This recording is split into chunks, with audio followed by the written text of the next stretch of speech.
Stay tuned for a Focus special report on the 2016 elections. The Muhlenberg College Institute of Public Opinion ranks among the best polling organizations in the nation. Find out what sets it apart. Then join us at the Hotel Bethlehem to pore over the history of presidential drinking habits with local author Mark Will Weber. These stories, plus a legislative forum featuring two of the candidates running to represent the Lehigh Valley in the Pennsylvania House of Representatives. It's time to focus on what matters. Focus is for our community.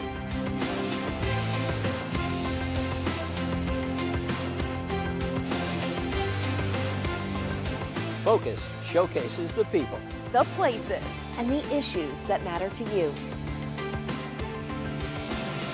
Focus on what matters. You never know what you're going to see when you tune into Focus. Support for Focus is provided by Univest, Banking, Insurance, Investments, Fellowship Community, Continuing Care with Spirit, and by viewers like you. Thank you.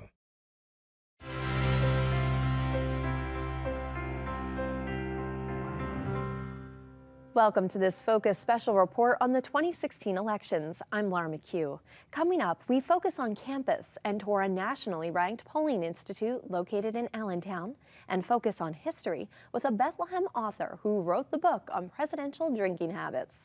But first, we focus on the race for the Pennsylvania House of Representatives. We were recently joined in the studio by the candidates running for the 137th House District. Here's a map of the 137th Legislative District for the Pennsylvania House of Representatives. The 137th District covers part of Northampton County. It includes Forks Township, Upper and Lower Mount Bethel Township, part of Palmer Township, Upper Nazareth Township, and Washington Township, as well as the boroughs of Bangor, Nazareth, Portland, Roseto, and Stockertown. Running to represent the 137th District, Republican and incumbent Representative Joe Emmerich, joined by Democrat Dave Mattei. Thank you both for joining us. Thank you. We'll begin with introductory statements, and we'll start first with Representative Emmerich. Thank you very much. Thank you for hosting this forum. It's really an honor and privilege to be here. Thank you for all the greater good that PBS does. It's really been an honor to serve the constituents of the 137th for the last 3 terms. The district that I was born and raised in up in Bangor, and obviously still living with my family. Serving in elected office has really become the purpose that drives my life, and I look forward to serving another term, Lord willing. So, thank you. Mr. Mattei, would you introduce yourself to our viewers? Sure. My name is Dave Mattei, and I am running to be the state representative in the 137th. Currently, I'm owner of the Farmers Insurance Company in Nazareth, and I'm a former Jersey trooper and former local police officer here in Pennsylvania. I believe that taxes are out of control in this district and state, and I also believe that seniors are getting a raw end of the deal. We may come back and revisit those issues during the forum, but I want to begin with you, and our first question is, what do you believe is the #1 issue facing our community, and how do you plan to address it if elected? Well, I think taxes is the biggest problem, and I'm meeting a lot of people on their doorsteps, and that's what they've told me. They've told me taxes are out of control, and I believe seniors, or I'm seeing seniors actually lose homes due to real estate taxes and specifically school taxes. I think I have a good plan to eliminate school taxes for seniors that are over 70 years old and haven't had kids in the school system for at least 35 years.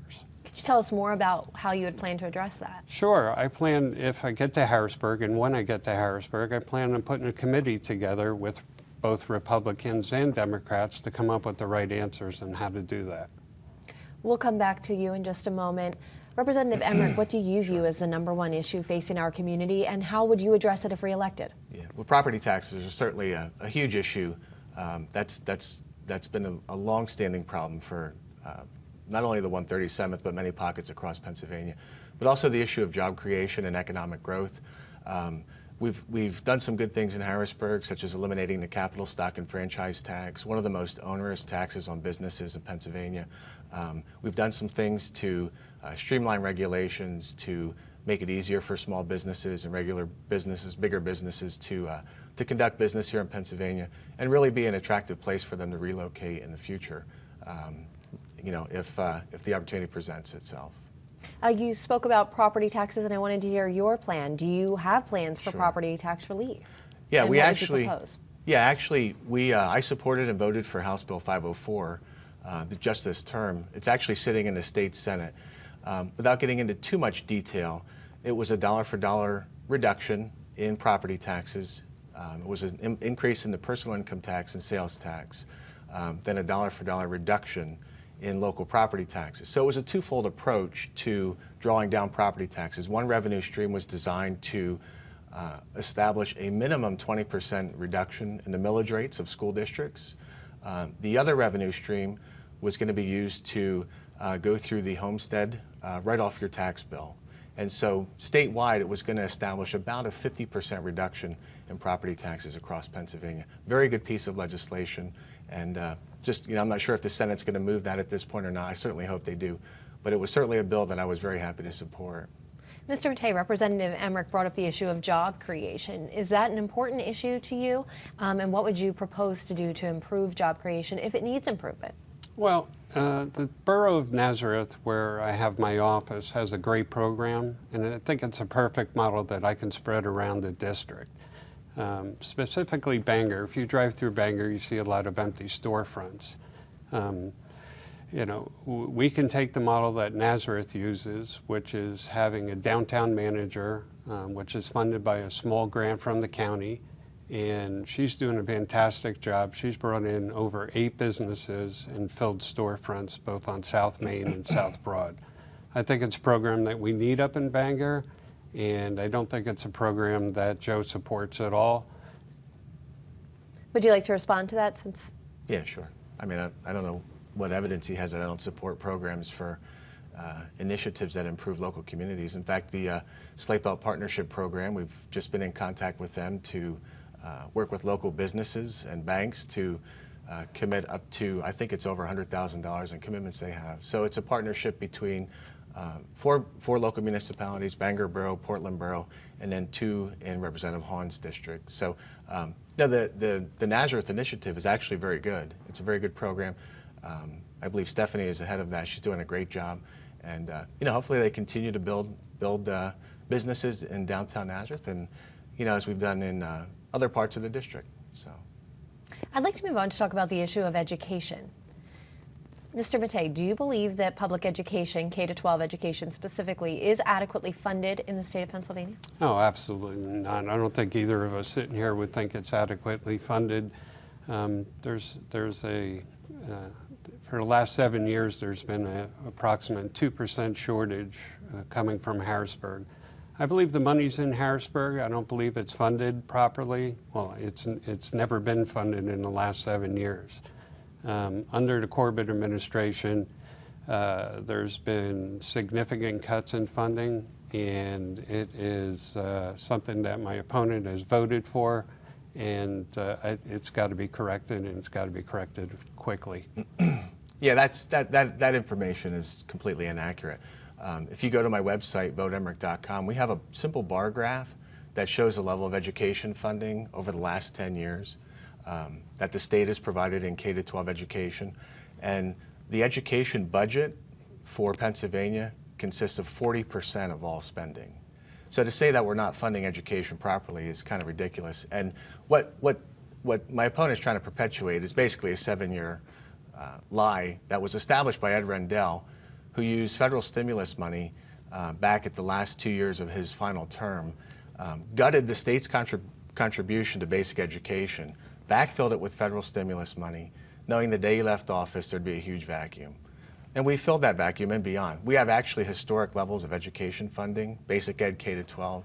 The bar graph I have on my website, it's so simple to read. It's numbers. There's nothing subjective about it. There's nothing gray. It's very cut and dry. And so we've been funding education to extensive levels. I think this last budget we added another $200 million. In addition to that, we've finally established a funding formula that more fairly distributes those funds across the state of Pennsylvania, especially areas like our district, where we've had rapid growing school districts the last 15 to 20 years, that really got shortchanged by the 1990 Hold Harmless Clause. And so this new funding formula, bipartisan funding formula that was just established and passed by Governor Wolf, will start to address some of those other iniquities that took place over the last 20 years. Mr. Matei, would you like a moment to respond? Well, if that's all true, then I'd like to know why property school taxes have gone up, and it's hurting our seniors terribly. Well, you did bring up the issue of seniors, and I wanted to talk about that because I believe your district has a high population of senior citizens. Sure. Representative Emmerich, what have you done in your time to improve the lives of senior citizens in your community? And then Mr. Matei, we'll get to you about your ideas to improve lives for them. Actually, we have a constitutional amendment going through the legislature for a ballot referendum question. It's passed one, it has to, for a constitutional referendum to go on the ballot, it needs to pass each chamber in 2 consecutive sessions. So we've passed it once, they'll be reintroduced and passed again next year, and then it goes to referendum. So what that would do is it would allow the legislature to provide for elimination of individual primary homeowner property taxes, which is really predominantly seniors. But it is the first huge step because of the uniformity clause in the Constitution. You can't just say, I'm going to take somebody at the age of 70 and stop property taxes for them or freeze them. It's not constitutional at this point. So this constitutional amendment will be huge moving forward to provide critical relief. Mr. Matei? Yes. Well, there's different vehicles we can use to help our seniors. It doesn't have to be just one way. And that's why I said I plan to get a committee together with Republicans and Democrats in Harrisburg and fix the problem.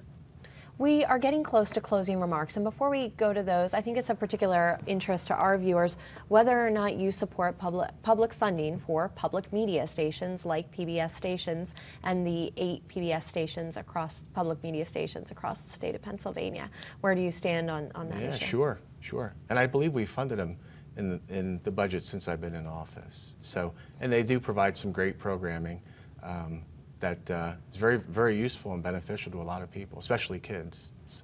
Mr. Matei? Absolutely. I think kids love this channel and this production here, and I think you guys do a great job. Representative Emmerich, will go to you to begin our closing remarks. Okay. Again, thank you very much for hosting this forum. There are a lot of critical issues, this election cycle especially, and that people need to be, that they're concerned about and that they want to address: property taxes, job creation, education funding, as we've talked about. And I've been very, very proud to work on those issues. And Lord willing, I'll be the voters will offer me a 4th term in November. Thank you. Thank you very much. Thank you, Representative Emmerich. Mr. Dave Matei. Thanks again, Laura, for having me here today. So I would just ask my constituents and the voters out there, are you better off today than you were 6 years ago? And I think the answer is no. I think in the Slate Belt, we have a serious problem with toxins being dumped in quarries, and it's just being allowed to be done. And there's a reason why they're driving all the way from the Hudson River to the quarries in Bangor, Pennsylvania, and dumping these toxins. I think when it comes to property taxes, I think there's a lot we can do. I think it's going to take parties on both sides to sit down and work it out. And that's what I plan on doing. And I'm asking for your vote on November 8th, and I think it's time for a change. Dave Matei, Representative Joe Emmerich, thank you very much. Thank you. Next, we focus on campus. When you think of election polls, names like Quinnipiac, Gallup, the New York Times, or the Washington Post may come to mind. But do you think of Muhlenberg College? Well, for the past 15 years, the Polling Institute at this Lehigh Valley College has been climbing the list of the best polling organizations in the nation. For more, here's Focus reporter Brittany Garzillo. Thanks, Laura. On November 8th, voters will decide who is worthy of the White House. Will it be Hillary Clinton or Donald Trump? That's a question polling organizations across the country have been asking, including one at a local college. As polls make headlines. A poll of likely voters puts Clinton 9 points ahead of Trump. A national poll gives Donald Trump a narrow 2-point lead over Hillary Clinton. We wanted to learn who makes the polls. So we headed to Muhlenberg College, a liberal arts school located in Allentown, Pennsylvania. that is ranked as a leader in polling. Would you be willing to help us by answering a few questions? Public opinion. We're among the elite of not only academic institutions, but also commercial institutions. Dr. Chris Borick is a political science professor at Muhlenberg College and director of the college's Institute of Public Opinion. Yeah, it's just a survey about the election. It was created in 2001 as a way that the college could do primary research throughout Pennsylvania, the Lehigh Valley, and even the nation on attitudes and perceptions of political issues, social issues, and economic issues. In August, the Institute received an A rating from 538, a website that provides polling analysis by statistician Nate Silver. The Institute outscored polls including Gallup, the Pew Research Center, CBS News New York Times, NBC News Wall Street Journal, and CNN Opinion Research Corporation. And that really does fall on our students who spend a lot of time in that small lab down in our library doing the heavy lifting of the Institute.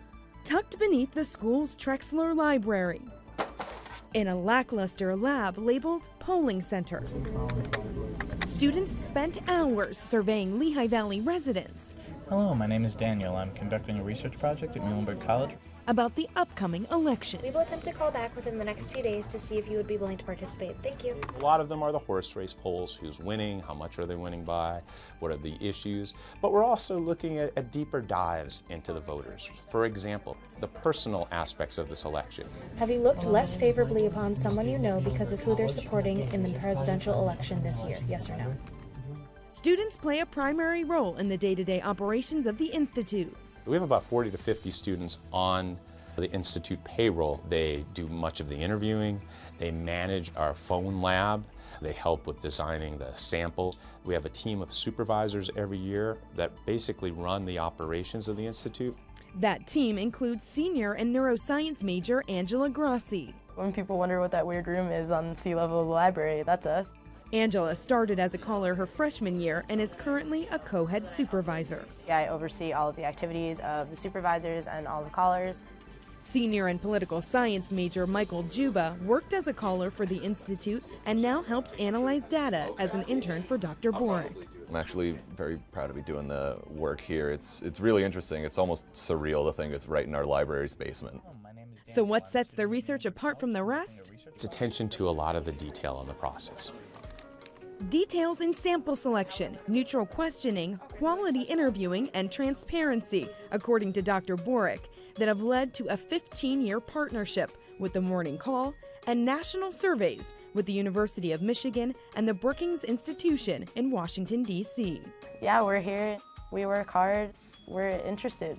We're not calling to ask you for money. So if people are out there and they get calls from us, answer. Take 5 minutes, fill out the survey. It really makes a difference. I think it helps make for an informed society when we know what others are thinking. And I'm very proud of the work that the students at Muhlenberg and the college as a whole has done in helping us do that. For 15 years, and now 4 presidential elections. For Focus, I'm Brittany Garzillo, reporting. Thank you, Brittany. Finally, we focus on history with a Bethlehem author. For more, here's Focus reporter Grover Silcox. Thanks, Laura. In the election of 2016, just about every aspect of the presidential candidate's personalities has been poured over, if not leaked, for public consumption. But what about our presidents and their drinking habits, if any? Well, a Bethlehem-based author has tapped into this subject and served up some tangy factoids about our chief executives. Here's my conversation with author Mark Will Weber about the contents of the nation's presidential liquor cabinets.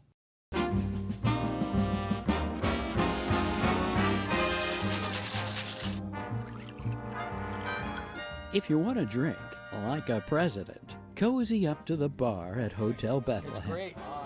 Better yet, get author Mark Will Weber to join you. The author of Mid-Juleps with Teddy Roosevelt, Mark literally wrote the book on presidential drinking habits.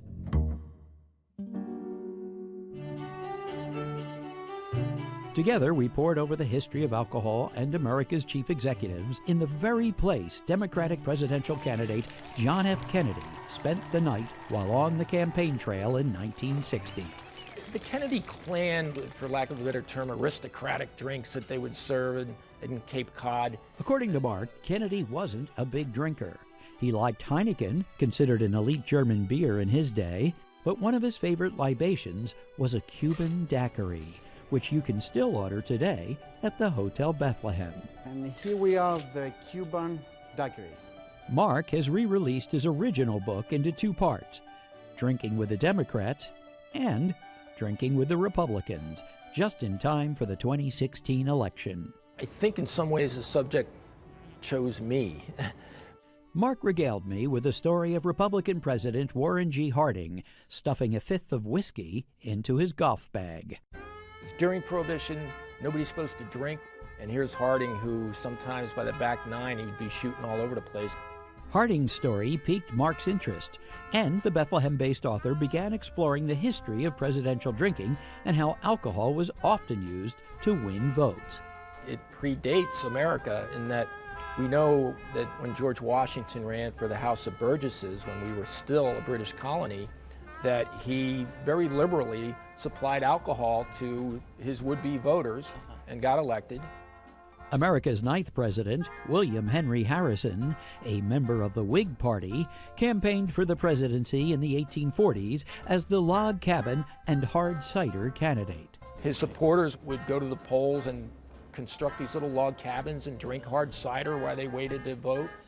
Mark believes that alcohol still plays a role in presidential elections. It's still there today, but it's a little more subtle. Instead we have, $10,000 plate dinners with top shelf wines from California or Europe. But what about presidential preferences? In the title of his book, the author highlights Republican Teddy Roosevelt's penchant for mint juleps. He would serve mint juleps to people that would play tennis with him. And he loved to play tennis, so he had a court right at the White House, and he also had a bed of fresh mint at the White House.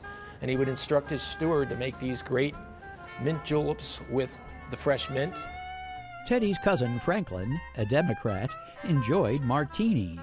But when Winston Churchill, the British Prime Minister, came calling, it meant more than the usual drinking and staying up late for the president and his guest. When Churchill came to the White House, not only did they have to have large amounts of alcohol, it had to be the right alcohol, it had to be a specific Napoleon brandy that he drank or a special champagne. And Eleanor Roosevelt did not actually enjoy it when Churchill visited because she kept her husband up in late hours and they drank more than they should. Although President Roosevelt never stayed in the Hotel Bethlehem, Churchill did. In addition to JFK, Presidents Clinton, Ford, and Eisenhower stayed here.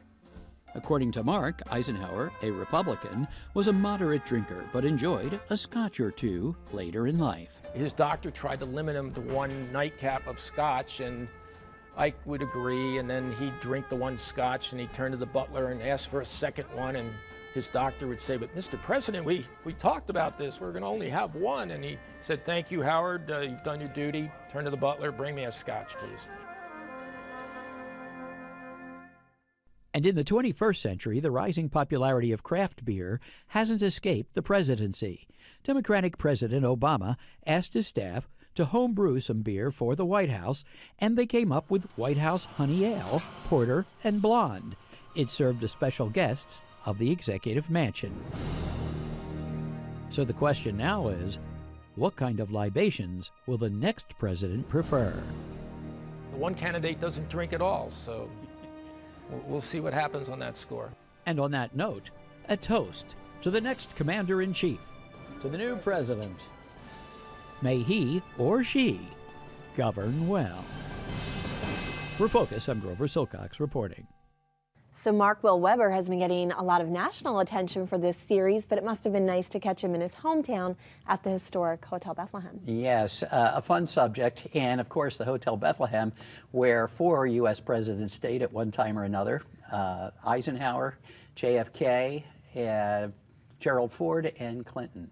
So we're there amongst some very famous people. And good timing for the release of those books. I'm sure it's not an accident. No, I'm sure it isn't. And you're working with a local author as well. I am. A professor at Penn State Lehigh Valley wrote a children's book called Madam President, 5 Women Who Paved the Way, so women in history that have run for the presidency. And while you've been on campus working on that piece, I've been on campus in Easton at Lafayette College working with students there on some election coverage as well. So we'll have a peek behind the scenes at what to expect coming up. Very cool. Thank you, Grover. Thank you, Brittany. And thank you for joining us. We'll see you next week. Until then, remember to focus on what matters.